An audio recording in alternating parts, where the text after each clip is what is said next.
Les vraies voix Sud Radio, le coup de projecteur des vraies voix. Bonsoir madame, bonsoir mademoiselle, bonsoir monsieur. Et si nous parlions d'abord de la France? Et j'attendais, je ne vous le cache pas, ce moment avec un peu d'impatience.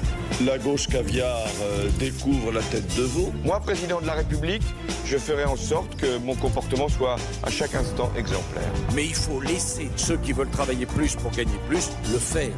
L'absurdité des 35 heures, c'est d'empêcher les gens de travailler. Je reste droit dans mes bottes et je ferai mon travail. Mais vous avez tout à fait raison, monsieur le Premier ministre. Lui, c'est lui, et moi, c'est moi. Je vous demande de vous arrêter. Je vous ai compris.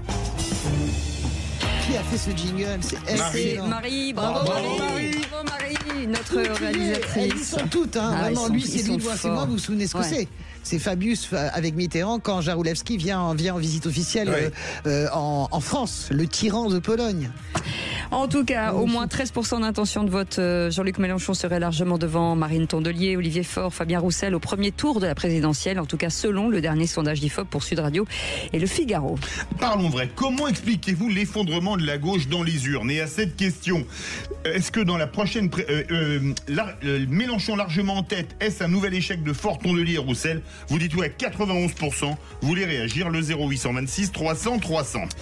Philippe Bilger, c'est 13,5% d'intention de vote selon des hypothèses, en tout cas selon IFOP pour Jean-Luc Mélenchon.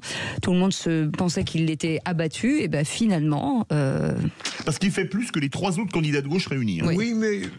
Je sais pas, alors je poursuis le raisonnement de Françoise dans d'autres émissions où elle considérait que c'était beaucoup trop tôt de faire des sondages de cette nature. On en avait discuté, on qualifierait plutôt ça d'évaluation, quoi, pour voir ce que ça vaut.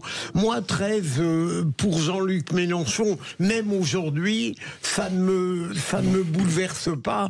Je ne trouve pas que c'est colossal, même par rapport aux autres. Il est évident qu'on parle énormément de lui et il y a cette contagion même du pire. L'essentiel pour un leader qui a des qualités tout de même, c'est qu'on l'évoque en bien ou en mal et naturellement, il a une visibilité plus forte que ses possibles candidats à gauche. François. Alors, je voulais juste dire que je me chamaille un peu avec mon ami Frédéric Dabi parce que, et également Jean-Daniel, qu'on embrasse et que j'aime très fort, et Jean-Daniel Lévy parce que ça devient insupportable. Il va falloir qu'ils arrêtent parce qu'ils le savent parfaitement que l'offre politique, ça sera jamais Olivier Faure, Tondelier et Roussel les uns face aux autres. Exact. Il y aura un candidat unique de la gauche qui sera peut-être, mais c'est pas que j'y crois, c'est le processus qui aboutira, c'est évident. Ce sera ou Glucksmann, ou Ruffin, ou Olivier Faure, ou François Hollande. Mais ils sont d'accord sur rien. Mais arrêtez, est-ce que vous pouvez me laisser parler? Il y aura une primaire, elle est actée, la primaire. Il y aura une primaire pour que tout le monde se mette d'accord. Il y aura un candidat et Mélenchon. Oui. Donc, déjà, quand vous additionnez, vous avez ni Ruffin, vous avez ni Glucksmann, déjà vous additionnez le candidat unique de la gauche, il est déjà à 14. Il est déjà devant Jean-Luc Mélenchon. Il est déjà Jean-Luc Mélenchon. Donc, il va arriver à gauche. C'est pour ça que je dis que c'est une présidentielle extrêmement ouverte. Il va arriver à gauche, qui va arriver à droite. On revient vraiment à l'essence de la cinquième. Le premier tour de la présidentielle de 2027 sera une primaire à gauche entre Jean-Luc Mélenchon et le candidat unique, qui sera ou Ruffin, ou Glucksmann, ou Hollande, ou Faure. Je vous le dis, ça sera entre ces quatre-là. Et à droite, ce sera une primaire... Malheureusement, non, je crois pas qu'il y aura de femmes. J'aimerais bien, mais il y a personne qui a jailli.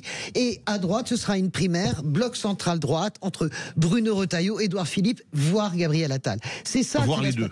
Voir les deux, oui, voir les deux. Donc, je vous le dis, ce sondage, on peut s'amuser à faire du sensationnel. On peut s'amuser à dire, oh, Mélenchon n'est pas mort. 13%, il est mort. Il est très, très, très, très loin du second tour. Par contre, la gauche n'est pas à 4,5, 4 et 3. Ça n'est pas vrai. Voilà. Le reste de la gauche. Si, c'est pareil, si. Mais parce que c'est fraction. On ne peut pas sonder sur une hypothèse qui n'existe pas. C'est pas possible. Ça peut amuser qui? Ça amuse tout le monde. Pourquoi? Parce que ça permet de dire Mélenchon écrase le match. Enfin, on peut faire autre chose que du buzz, mince, quand on fait des sondages. Non, Françoise de Gaulle a complètement raison. C'est-à-dire que la copie qui nous est présentée, elle a le mérite d'exister. Et donc, on va pouvoir quand même la commenter. Moi, ce qui m'intéresse, c'est les 13 pions, les 13 points, 13,5 points face de Jean-Luc Mélenchon face à Marine Le Pen ou 13 points face à Jordan Bardella. Ce qui est intéressant, c'est que malgré je dirais l'état de déconfiture idéologique de la France insoumise, qui, quelque part, n'a pas brillé tant dans l'hémicycle que sur l'ensemble des débats auxquels la France insoumise a pu participer. Et j'ai même envie de dire, le suffrage universel depuis les élections législatives ne leur est pas très favorable. Non, ce qui est intéressant, c'est de regarder, il y a quoi dans ces 13%. Et moi, je trouve que ce qui est inquiétant dans ces 13% aujourd'hui, c'est qu'il y a une radicalisation d'une partie de l'électorat communautariste, qui s'agrège à Jean-Luc Mélenchon. Et vous n'avez pas que des électeurs, enfin des intentions de vote de gens qui veulent une espèce de révolution populaire. Non, vous avez, et c'est ça qui est le plus grave, et je vais aller au bout, c'est que vous avez un certain nombre de Français de confession musulmane qui sont quelque part persuadés que la France devient islamophobe et qui, derrière ces 13%, il y a un espèce de repli.